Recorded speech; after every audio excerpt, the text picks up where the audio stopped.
கர்த்தருக்கு ஸ்தோத்திரம், தேவனுக்கு மகிமை உண்டாவதாக. ஆண்டவரும் இரட்சகருமான இயேசு கிறிஸ்துவின் நாமத்தில் உங்கள் யாவருக்கும் என் அன்பின் வாழ்த்துக்களை தெரிவித்துக் கொள்கிறேன். இந்த தேவனின் வார்த்தை வெளிப்படும் நேரம். தேவ செய்தியின் தலைப்பு, நானோ ஜெபம் பண்ணி கொண்டிருக்கிறேன். என் அன்பு சகோதரனே சகோதரியே, இந்த வார்த்தை பாருங்க, தாவீது ராஜா ரொம்ப அழகா சொல்றாரு, நானோ ஜெபம் பண்ணி கொண்டிருக்கிறேன். இது பாருங்க, எந்த சூழ்நிலையிலிருந்து அவர் ஒரு ஜெபத்தை ஏறெடுக்கிறார் என்பதை குறித்து தான் இன்றைக்கு நாம் ஒரு சில காரியங்களை பார்க்க போகிறோம். நம்முடைய வாழ்க்கையில் நிறைய நிந்தைகள், அவமானங்கள், பிரச்சனைகள், போராட்டங்கள் வரும்பொழுது ஜெபம் பண்ணுறதை நம்ம நிறுத்திடுறோம். ஆனால் பாருங்க, தாவீது ராஜாவுடைய வாழ்க்கையில் எத்தனையோ பிரச்சனைகள், எத்தனையோ போராட்டங்கள், எத்தனையோ நிந்தைகள், அவமானங்கள் வாழ்க்கையில் சூழ்ந்து கொண்டாலும் அந்த சூழ்நிலைகள் மத்தியில் ஒரு மனுஷன் சொல்றாரு, நானும் ஜெபம் பண்ணி கொண்டிருக்கிறேன். ஹல்லேலூயா. வேதாகமத்திலிருந்து நாம் ஒரு வசனத்தை எடுத்து வாசிக்கலாம். சங்கீதங்களின் புஸ்தகம் 109 அதிகாரம் 4 வசனத்தை நாம் வாசிக்கலாம். சிநேகத்துக்கு பதிலாக என்னை விரோதிக்கிறார்கள், நானும் ஜெபம் பண்ணி கொண்டிருக்கிறேன். ஹல்லேலூயா.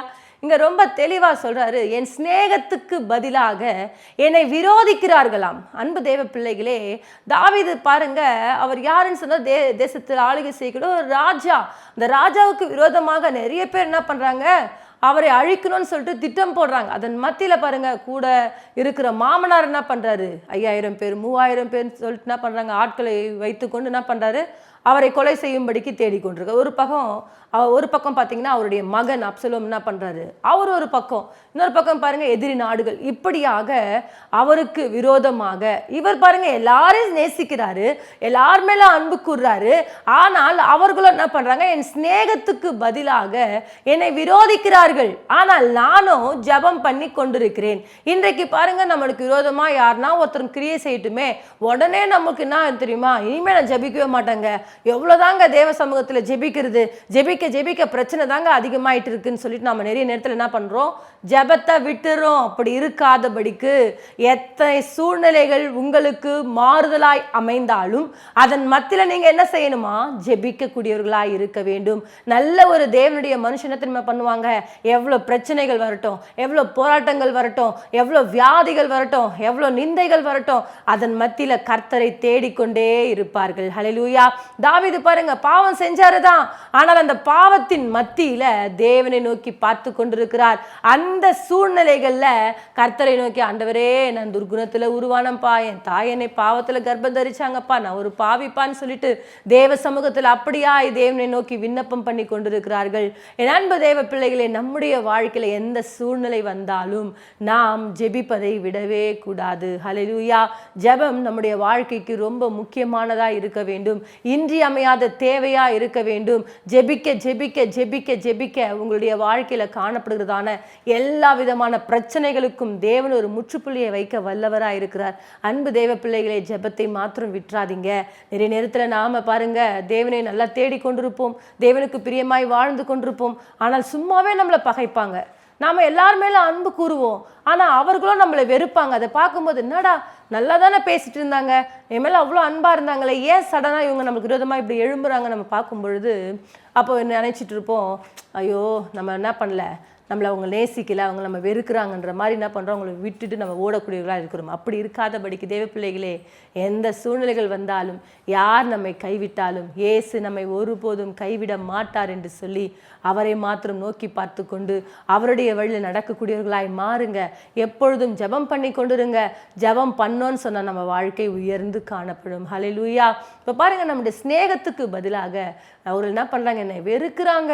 கவலைப்படாதீங்க, ஆண்டவர் சொல்ல, உலகம் உங்களை பகைக்கிறதுக்கு முன்பே அது என்னை பகைத்ததென்று அறியுங்கள். அப்ப பாருங்க, ஆண்டவரையே உலகம் பகைச்சுதுமா. ஆகவே இன்றைக்கு இந்த வார்த்தைகளை கேட்டுக்கொண்டிருக்கிற தெய்வ பிள்ளைகளே, நம்மையும் உலகம் பகைக்கும்.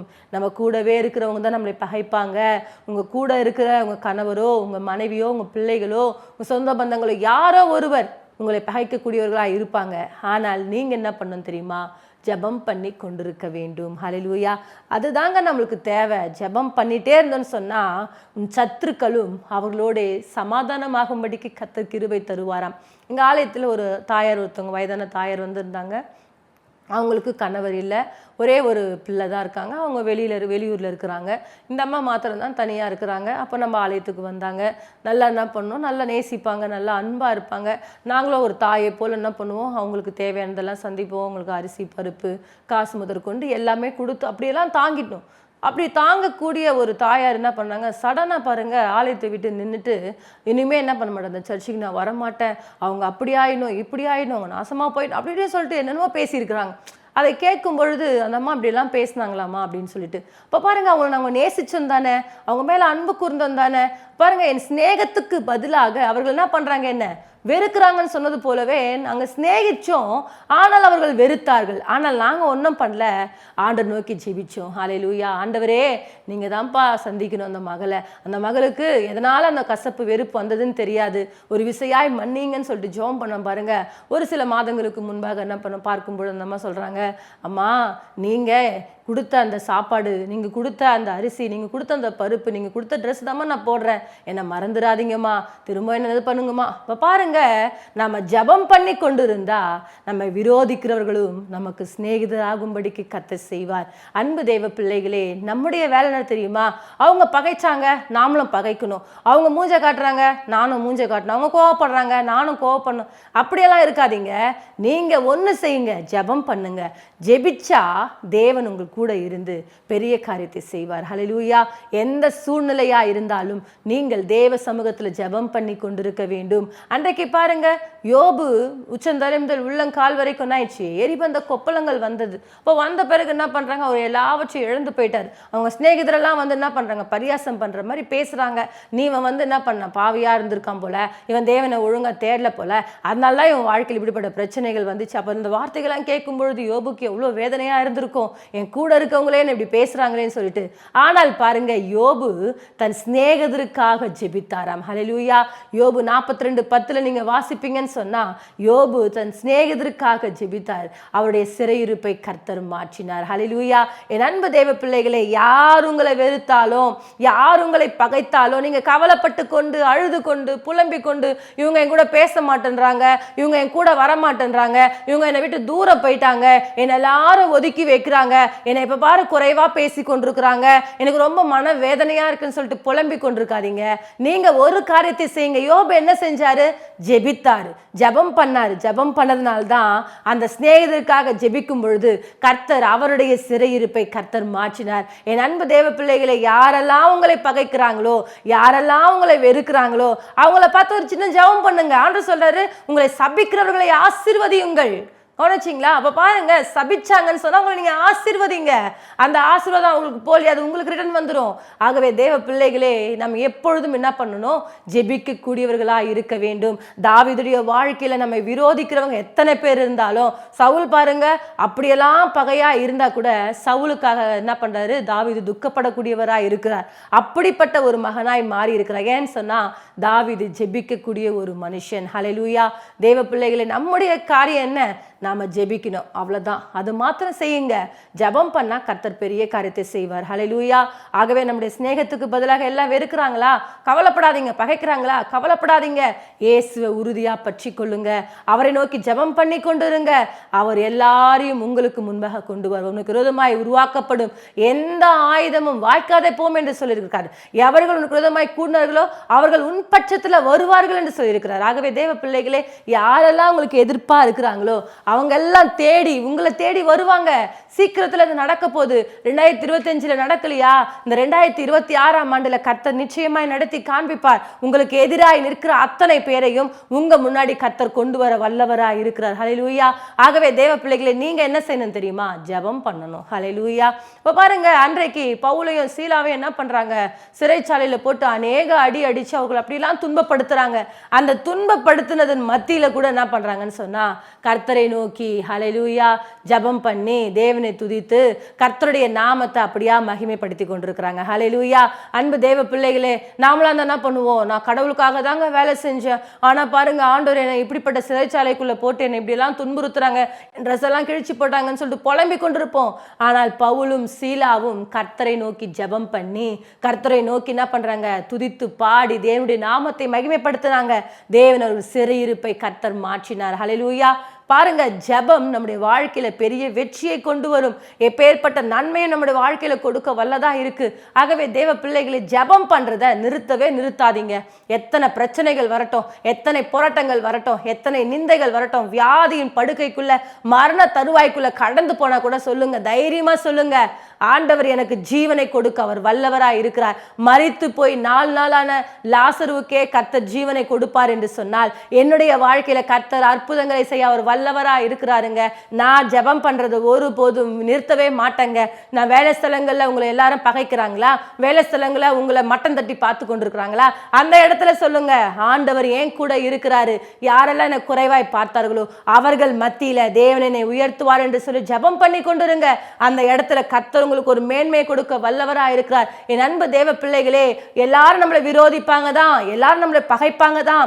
ஆனால் நாம என்ன செய்யணும் தெரியுமா? ஜெபம் பண்ணி கொண்டிருக்க வேண்டும். ஹல்லேலூயா. அன்றைக்கு யோபுடைய வாழ்க்கையில எத்தனை பேர் பகைத்தாலும் யோபு அவர்களுக்காக ஜெபித்தார். ஹல்லேலூயா. அன்றைக்கு பவுலும் சீலாவையும் அவர்கள் அநேக அடி அடித்து துன்புறுத்தி அப்படியெல்லாம் கஷ்டப்படுத்தினாலும் அதன் மத்தியில் அவர்கள் ஜெபித்தார்கள். ஹல்லேலூயா. நாம் கூட என்ன பண்ணோம்? தேவனை நோக்கி ஜெபம் பண்ணி கொண்டிருக்க வேண்டும். ஹல்லேலூயா. அன்றைக்கு பாருங்க, பர்த்திமேயு குருட பிச்சை கேட்டு கொண்டிருக்கிறார். ஏசு வழியாய் வராரு, அதை கேள்விப்படுறாரு. உடனே என்ன பண்றாரு? தாவீதின் குமாரனே எனக்கு இறங்கும்னு சொல்லிட்டு சத்தமிட்டு கூப்பிடுறாரு. எல்லாரும் என்ன பண்றாங்க? அதட்டுறாங்க, அமைதியாயிரு, உன் சத்தம் ஆண்டவர் கேட்க மாட்டாருன்னு சொல்றாங்க. ஆனாலும் அவர்கள் என்னதான் அதட்டினாலும் என்னதான் தடைப்படுத்தினாலும் அதன் மத்தியில கர்த்தரை நோக்கி ஹல்லேலூயா சத்தமிட்டு, முன்ன காட்டுல இன்னும் அதிகமாய் சத்தமிட்டு கர்த்தரை நோக்கி கூப்பிட்டார். பாருங்க, கண் பார்வையை பெற்றுக்கொண்டார். அன்பு தேவ பிள்ளைகளே, நீங்கள் தேவனை நோக்கி கூப்பிடும் பொழுது நிறைய தடைகள் வரும். எத்தனையோ பேர் என்ன பண்ணுவாங்க? நம்மளை மட்டம் தட்டுவாங்க, நம்மளை அதட்டுவாங்க.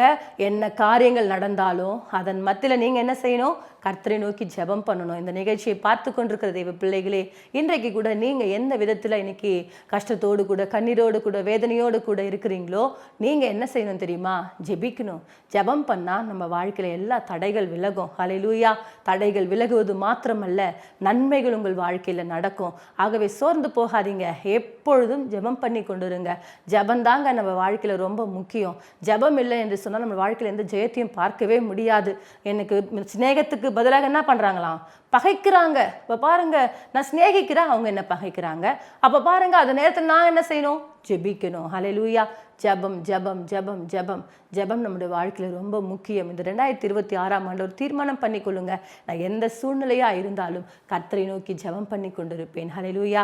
இயேசு கிறிஸ்துவை பாருங்க, சிலுவையில் அறைய போகிறாங்கன்னு தெரியும் தான். சிலுவையில் அறைய போகிறாங்க, அவரை கன்னத்தில் அறைய போகிறாங்க, காரி துப்ப போகிறாங்க, தலையில் கொட்ட போகிறாங்க, வஸ்திரங்களை கிழிக்க போகிறாங்க, எல்லாமே தெரியுங்க. ஆனாலும் ஆண்டவர் நோக்கி என்ன பண்ணுறாரு? ஜெபிக்கிறார். ஹல்லேலூயா. பிதாவே இவர்களுக்கு மன்னியும், தாங்கள் செய்கிறது இன்னதென்று அறியாதிருக்கிறாங்க. அப்போ பார்த்தீங்களா, இயேசு கிறிஸ்து தன்னுடைய வாழ்க்கையில் எல்லாரையும் நேசிச்சாரு. இயேசு யாரையும் பகைக்கலை, எல்லாரையும் நேசிச்சார், எல்லார் மேலே அன்பு கொண்டார். ஆகவே தான் தேவன் இந்த பூமிக்கு வந்து அவரையே நமக்காக ஒப்பு கொடுத்தாரு. அப்பேற்பட்ட தெய்வம் நம்மளை அவரையே பகைக்கும் பொழுது நம்மையும் பகைப்பாங்க. ஆனால் அவர் அதன் மத்தியில் என்ன பண்ணார்? கர்த்தரை நோக்கி ஜெபித்தார். நாமளும் என்ன பண்ணோம்? தேவனை நோக்கி ஜெபிக்கக்கூடியவர்களாக இருக்க வேண்டும். ஆகவே அன்பு தேவ பிள்ளைகளை நாம் யாவரும் ஜெபிப்போம். கர்த்தர் பெரிய காரியத்தை செய்வார். மகா இரக்கமும் கிருபை நிறைந்த எங்கள் அன்பின் தகப்பனே, அப்பா, என் சிநேகத்துக்கு பதிலாக என்னை விரோதிக்கிறார்கள், நானும் ஜெபம் பண்ணி கொண்டிருக்கிறேன்னு சொன்னது போல அப்பா, எங்களை எல்லாரும் வெறுக்கிறாங்கப்பா, எங்களை எல்லாரும் வேதனைப்படுத்துறாங்கப்பா. அதன் மத்தியில் நாங்கள் ஜெபிக்கிறவர்களா எங்களை மாற்றுங்க. தேவ சமூகத்தில் ஒவ்வொரு நாளும் காத்திருந்து ஜெயத்தை பெற்றுக்கொள்ள கிருபை தாங்க. இயேசுவின் மூலம் ஜெபிக்கிறோம் நல்ல பிதாவே, ஆமேன். கர்த்தர் தாமே உங்களை ஆசீர்வதிப்பாராக. God bless you.